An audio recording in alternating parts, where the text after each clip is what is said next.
Friends, welcome to the Gospel Today podcast. If you didn't listen to the first episode of this one, that was where Christina interviewed me, and now I'm going to interview Christina.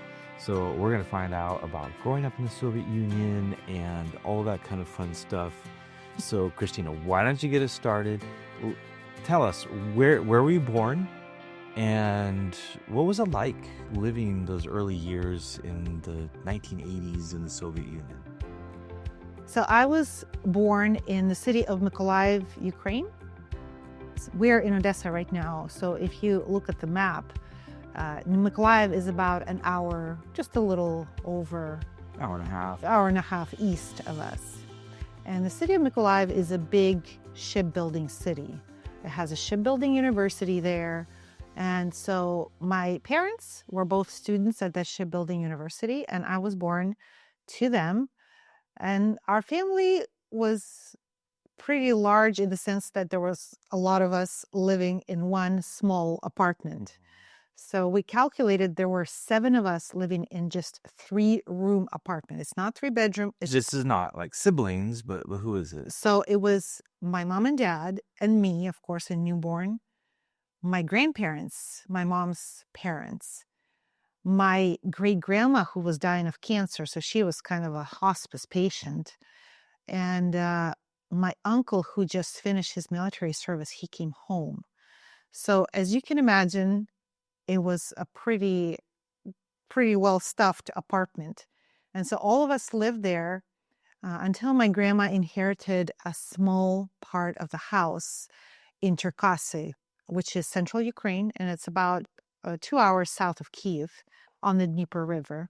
And so she took me, and I was about a year and a half, maybe just a little older, and we moved to Cherkasy with my grandma to prepare the house so that my parents could finish their studies, and then they would come and move in with us in Cherkasy later. And so I spent many summers in Mykolaiv with my grandma. We would go there as soon as the school was out. We would be on the train, and the next day we're in Mykolaiv, and it was just such a special time because that's south of Ukraine, and it's always like warm and just beautiful, and acacias are blooming, and just when you're a child, it's just such a carefree time. And for me, those were really the best memories. And I think that gave my parents a break from parenting the kids. And my grandma took care of us. And of course, my grandma was very instrumental in my life, because at the tender age of 2, I was reciting pretty long poems. I grew up with adults all around me, and basically I spoke like an old lady when I was 3. Tell us about the house in Cherkasy where you grew up. Would you have all of the conveniences of modern day life there? What was it like? So the house in Cherkasy was actually very close to the center of the city. And it was divided into 3 parts. Our part was a room, a kind of a medium-sized room, and a larger room. Mm-hmm. And it had like a built-in firewood stove, not like a metal stove, but it was kind of a brick and mortar built-in stove that heated both sides of those rooms. And then we had my grandma's cousin who lived next door. She was a widow at that time, and her adult son who also had one little room where he lived. And the rest of the house was just an open area, and it was not heated. So that was like the kitchen area or the laundry area, whatever you wanted to use it for. And it was unheated. So you can imagine that in the wintertime, it was cold, and like water would freeze in there. So you would just go out there. The stove top was there. You could cook there because we had a gas tank that would just connect to the stove. But of course, there was no running water in the house. We would have to carry water from the water pump, kind of community water pump on the corner of the street. In fact, we still have some in Cherkasy, some of those water pumps. They're still operational. You could still get water from them. But that was like a normal thing back in the day. There was no running water at all. And we had an outhouse, and you had to walk clear down the whole garden, length of the garden to the outhouse, which of course, in the wintertime and at night was not the most fun adventure. What about your grandparents in Russia? I know you visited them a few times. What was that like? So the first time I visited my grandparents in Russia, I believe that was probably early 80s, probably 81 or 80. And it took us a long time to get there. And we had to take a train from Cherkasy to Moscow. So that took probably good 20 hours or so. And then we had a pretty long layover in Moscow. So we would arrive there early in the morning, and then we would spend all day in the city just walking around. And then we would get on the next train and then go to Sverdlovsk, which is now Yekaterinburg. And that would take, it felt like 2 days we would be on the train. I mean, honestly, it was fun because you bring your own food, you kind of enjoy. My grandma always made us like fried chicken and boiled eggs and boiled potatoes. I mean, it was like really fun to eat on the train. And so then we would visit my dad's brother. His oldest brother lived there with his family and his kids. And so we would spend a couple of days with them. And then we would catch another train. And then it would be another overnight train ride. And we would get off at a small train station out in the middle of nowhere. I know, it's called Yanaul. I still remember that. But there we would get off the train and we would find the bus that would take us to the village where we needed to go. And so it was an arduous journey. It took a long time, but we made that trip several times in my lifetime. And what was it like living there? What were your grandparents like as well? So my grandparents, my grandpa, my dad's family, he was fighting in World War II. And he was wounded twice. And because he was wounded in his index finger on his right hand, he couldn't pull the trigger. So he was sent back from the front lines, which spared his life, no doubt. But he became a principal of the local school. And so he's been principal there for many years. And my grandma was the primary school teacher. She taught 1st through 3rd grade. And my dad was kind of like the little caboose of his family. He had 2 older brothers, 12 and 10 years older than him. So, of course, when he was born, he ran wild in the woods and fields. And his parents were already older by then. And so I think that he kind of lived a pretty free life there in the village.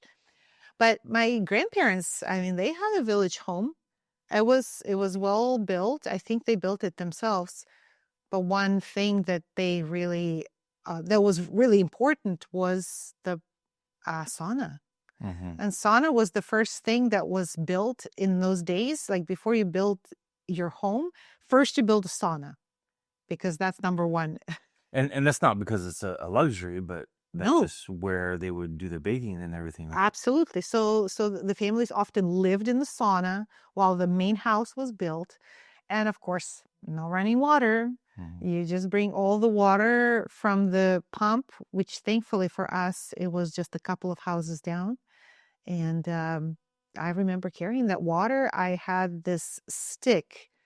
It's called karamysla. It's kind of a bent stick, kind of bow-looking stick, and you put it on your shoulders, and there are hooks on either end, and you hook the buckets with each end. What do you call it? Farmer's walk now? Is that the? I don't know. So then you squat down to pick up the buckets, and then you stand up with those buckets, and you carry them to the house. And so I suppose that was kind of easier to carry the heavy buckets. But yeah, I remember that very well. And so I went to visit my grandparents. Actually, my parents sent us there, my brother and me, when the Chernobyl disaster happened in 1986. So it happened in April, and school was out May 25th, and we were sent pretty much immediately to my grandparents. And we spent all summer there. My parents were trying to protect us from the fallout, and thankfully, we were able to spend our summer there. So you grew up in Soviet times, and the preaching of the gospel is pretty limited, very limited at that time, as well as access to the Bible. How did your family end up getting to know about Jesus? This is a very interesting question because I remember that when I was about 3 years old, my grandma on my mom's side, she took me to an Orthodox church. And I'm pretty sure she baptized me. I don't think she told my parents for a long time. Because if she did, then my parents would have gotten in trouble at work. Yeah. But I remember holding the candle and blowing it out at a appropriate You time. to remember the. Just very vague memories, yes. So maybe you're like 3. Yeah, I was probably like all 3. Yeah.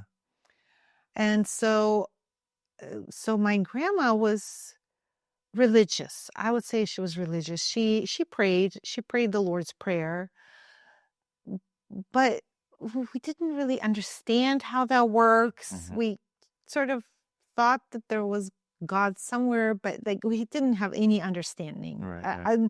I certainly didn't give it much thought at that time. But my grandma, I think that, of course, my grandma was born in 1926, and I think that back then a lot more people were religious, and they would go to church, especially on holidays. But as the Soviets kind of tightened the grip on the whole country and churches in the Soviet Union, that kind of became a less and less popular. And so my grandma still, I remember she still had, I think maybe she had some icons that she was kind of hiding.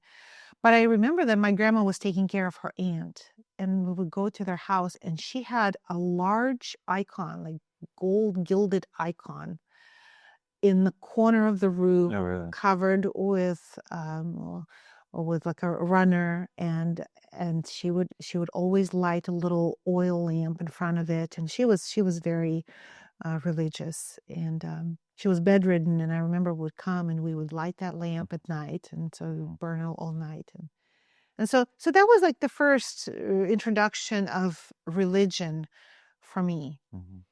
And of course, back in the Soviet days, you just could not go to the bookstore and find a Bible. Right.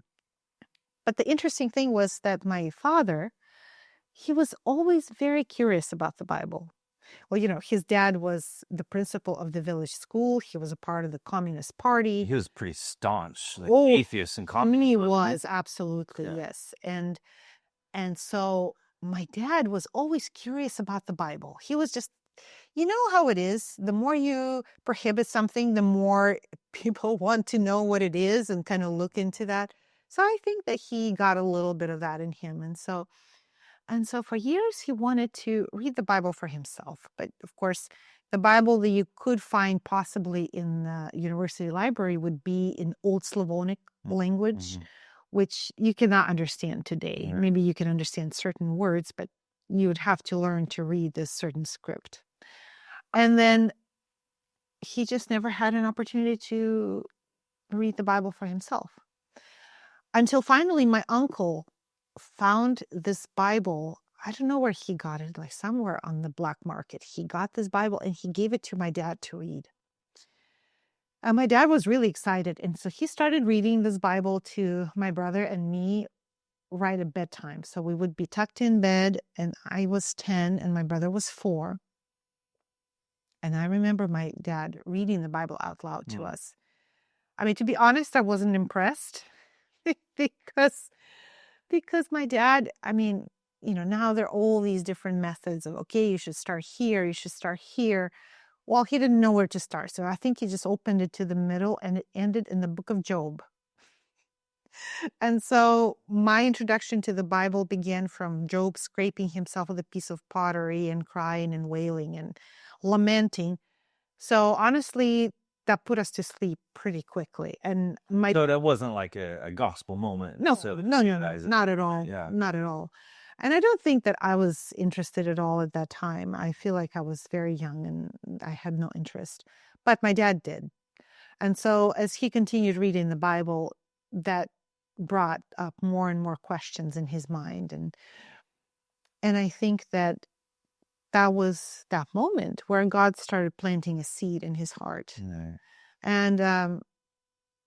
And it was interesting that when the Soviet Union broke apart in 1991 and Ukraine became independent, all of a sudden we found out that our neighbors that live on the other side of the stairwell from us, they were believers and they were going to a Baptist church on the other end of town. Wow, we didn't know about that.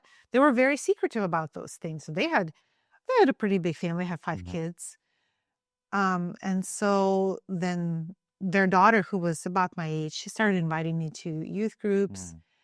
And actually, these same neighbors, they invited us to a Christmas outreach that was on our end of town. It was a Christmas time, and so it was for children. And so my parents brought my brother and me to that Christmas outreach. And at the end of that outreach, the 2 men that were in charge, they invited all of the people to come back the following Sunday for a Bible study. And I think that that was really the moment when my dad realized that all those questions that he was accumulating from reading the scriptures on his own, all of a sudden things started getting clearer for him. And he realized that maybe this Bible study would be the answer to his questions. And so that was the start of Hope for People, right? Sorry, not Hope for People. House of Gospel. The House of Gospel. So that was the start of House of Gospel. Yes. Which we just visited, 2 weeks ago, right? Yes. And of course now there's still a few people from back in the day, from back when my parents became believers. And the interesting thing is that my grandma actually started going to that main Baptist church kind of simultaneously. And so our family, both my parents repented on March 8th out of all the days. It's International Women's Day. And my grandma repented at the big Baptist church. And then I repented a little bit later. And so our family came to Christ basically together. So that would have been like, what, 91? It was 91, yes. 91? Yes. Yeah. And I was baptized in 1993. Okay. Yes. And so that was amazing. That was the time when many people were living in a lot of difficult circumstances. There was no work. People were struggling. Ukraine was a brand new country, and people were crying out to God. They were seeking God. And that was a very fruitful time. We had a lot of evangelists coming from the United States. Billy Graham, sure you've heard of him. We had several other evangelists coming from Canada, and they gathered big stadiums. And I remember we participated. We housed some people, parts of the choir that came. And at that time, then we started having this sister church relationship with Minnesota Baptist Conference, especially, and New Life Church, and that was amazing. So early 90s, and your family gets saved. You get saved and baptized. You start attending the church there and growing. How do you end up from there in Cherkasy to the States somehow? Well, God gave me this ability to learn languages well, fast. I don't know. So I enjoy it. And so it's not a very difficult thing. But I did pretty well in English in school until I realized that I wasn't doing quite as well as I was hoping. When we started having teams coming from New Life visiting, I realized that no, I couldn't talk. I could understand a lot, but I couldn't talk. So thankfully, my parents hired a tutor for me. I mean, in order for you to understand the level of poverty back in the day, we had international students studying at a local technical university, which was just across the street from us. So my mom was babysitting a little Peruvian girl, and she was getting $10 a month. Wow. And so she was babysitting every day, every work day when her parents were at the university. And this $10 went to pay for my tutor, to tutor me for a month. So that's how how poor we were, really. And so thankfully, at some point, the tutor decided to raise the price. But of course, my parents couldn't afford to pay any more. So they begged her to keep the price low. And so she agreed. And I'm very thankful for her because she was able to give me 2 years of university education in 6 months. That was pretty amazing. And so I was speaking English. I knew how to speak English. I was translating already by that time. And I was invited to study at Christian Leadership College in Fiji. Wow. Out of all the places in the world, I thought that was just jackpot. You won the lottery. I won the lottery. I'll be studying the Bible on the beach under coconut trees, and that was the dream. Well, and I still had my Soviet passport. I mean, it was already Ukrainian independence. Red passport, yeah. Yes. And I look pretty Soviet in that picture, don't I? Very serious. And so I got the passport in order to go to that Bible college. But back in the day, you could not just leave Ukraine without a visa. You had to have a visa. Well, Fiji, I suppose they're the country that you get a visa upon arrival. It just gets stamped in your passport. So there's no Fijian embassy where I could go and get a visa. So I had to call the pastor who invited me, who was the president of that college. And I said, listen, it just does not work for me. I can't. There's no way that I can get to Fiji. He said, oh, don't worry about it. I'm actually returning back to the States. And I'll be working on a church plant with a friend of mine in Idaho. And so I'll find a place for you in the States. And I thought, oh, great. Okay. And my mom was actually very happy. And so I was supposed to go down to Los Angeles. It was also a Christian college, Lancaster Baptist College. I think that was the name of it. And so I was waiting for a form from them. There's a special form. It's a special immigration form that they're supposed to fill out. And based on that form, I can get my student visa. But I did not get that form for a long time. And basically after school, I already was working for a year at a Christian organization, Martyrs for Christ. And the form wouldn't come and wouldn't come. And so in the summer of 96, I left a voice message on this pastor's phone. And I said, how's it going? Am I still going to college in the States? I haven't received any forms or any updates. And then I left to translate for a team of Americans that came from Minnesota. And I was gone for about 2 weeks.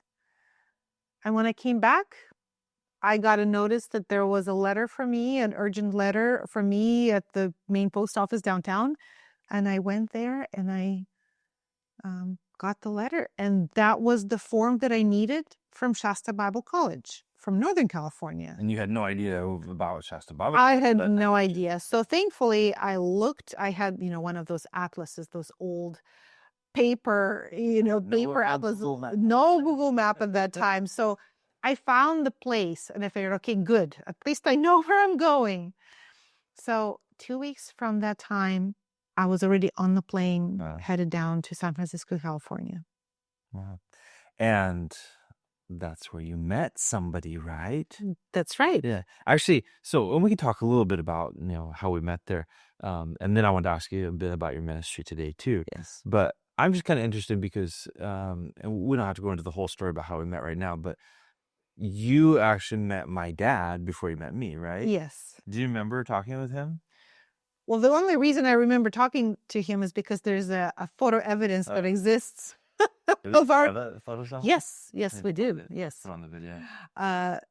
That was a picnic for students, staff, and parents before school began.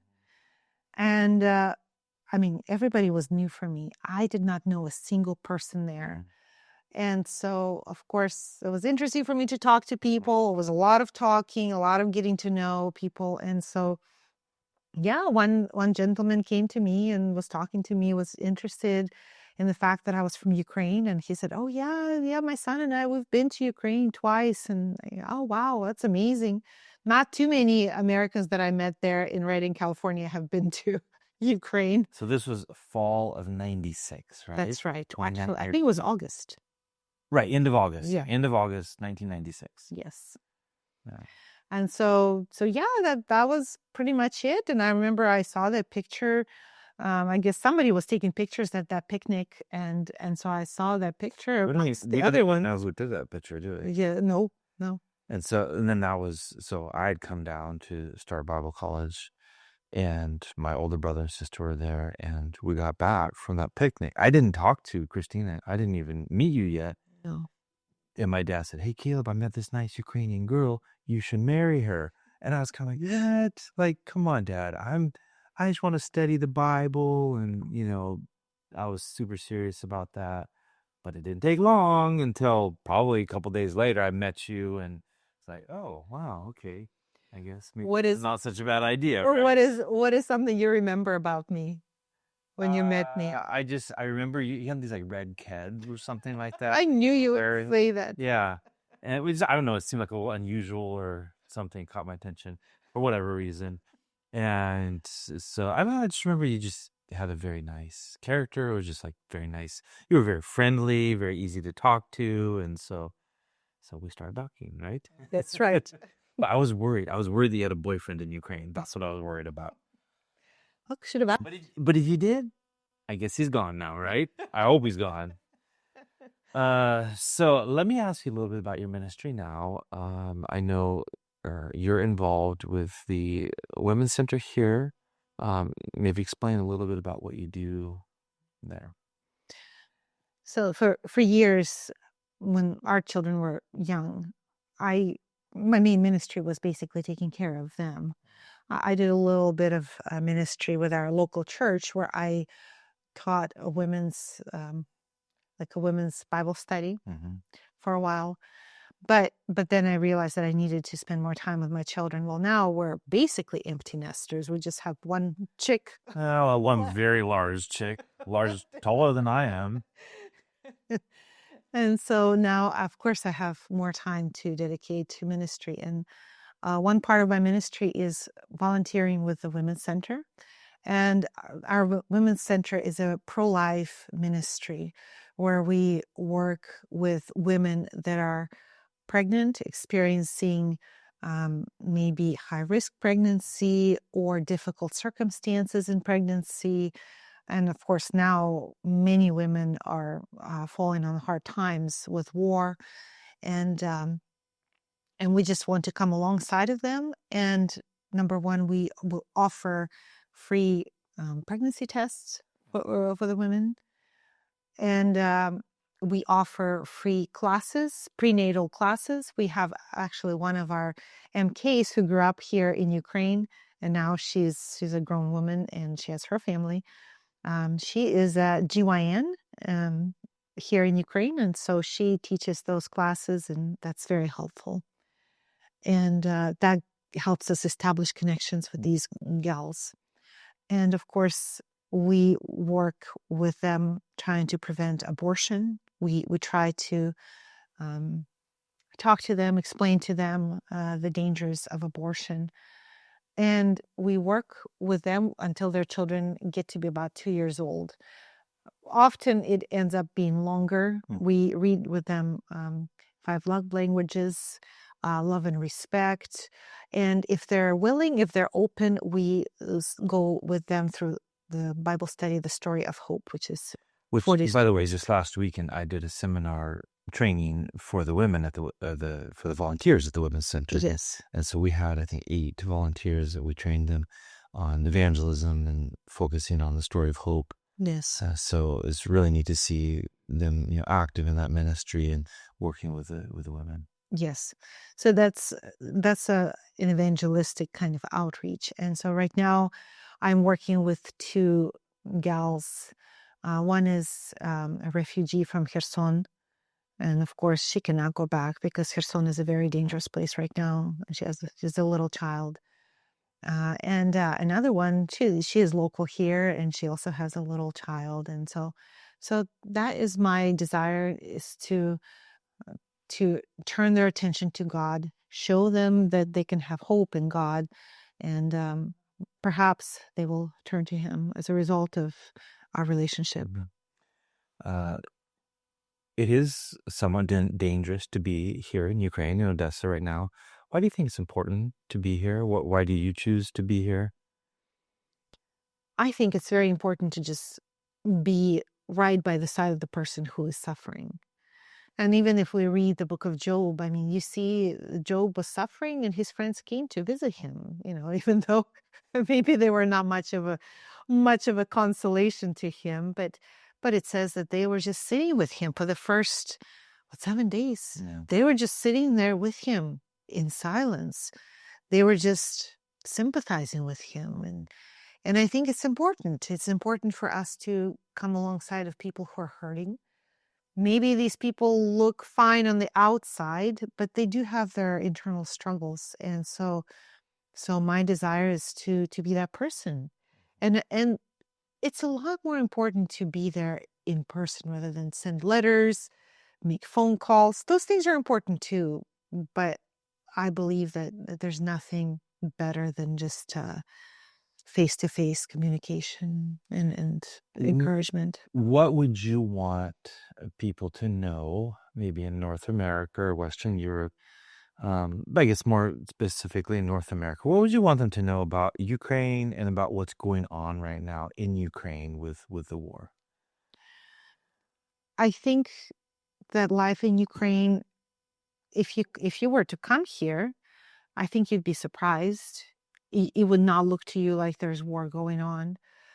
Maybe you would get an idea because of the occasional air raid during the day, or you would see people in uniform more often. But of course, in the States, you see people in uniform every now and then.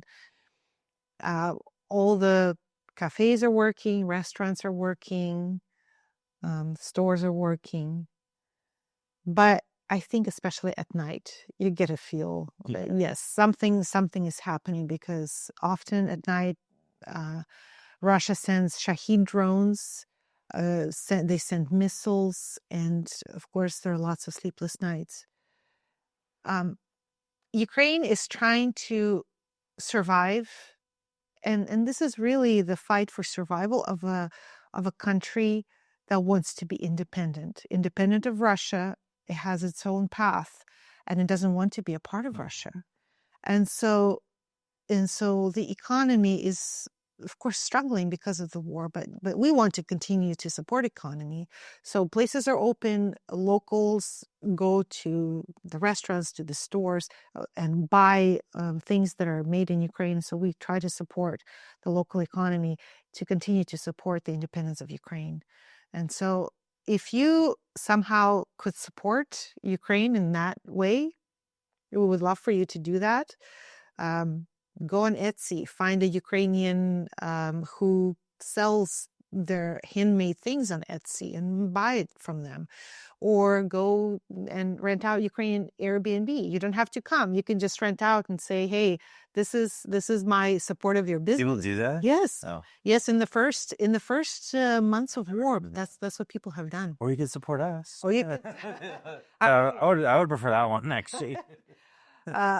you can also support our ministry here in Ukraine. One of the things that I also do is I make adaptive clothing for wounded soldiers. And I mean, if you think of American hospitals, you know those gowns, that have snaps on the shoulders and different ties. Well, Ukraine doesn't have that. If you go to the hospital, you don't have that. And soldiers often have these big systems, pins in their arms and pins in their legs. Some of them are missing limbs. And so they need special clothing that could be easily taken off and put back on. So one of the things that I do is I work with a sewing brigade. And this is a a group of volunteers. Actually, they're worldwide. We have them living in Canada, United States, all over Europe, in Ukraine, and they make different things for different hospitals. And this is all free for the soldiers who are in the hospitals, and they can just order it, and then we can just make it. Well, I know whenever you get those orders, because it's like 20 shirts at a time. Yes. Then it takes up the dining room table for a month or so while you're doing all of those things, sewing and everything. Yes. So my sewing room is our dining room. And so now they're just the three of us, so I can take over the dining room table. All right. Well, thank you. Thank you for sharing with us. And if you have any questions for Christina, you can put them in the comments, or you can find our contact on the website, and you can send us questions. And I'm sure you would love to answer more questions too about anything that has to do with Ukraine or growing up in the Soviet Union or her ministry now. So absolutely. It was my pleasure to be with you today, and we'll look forward to communicating with you soon. Blessings.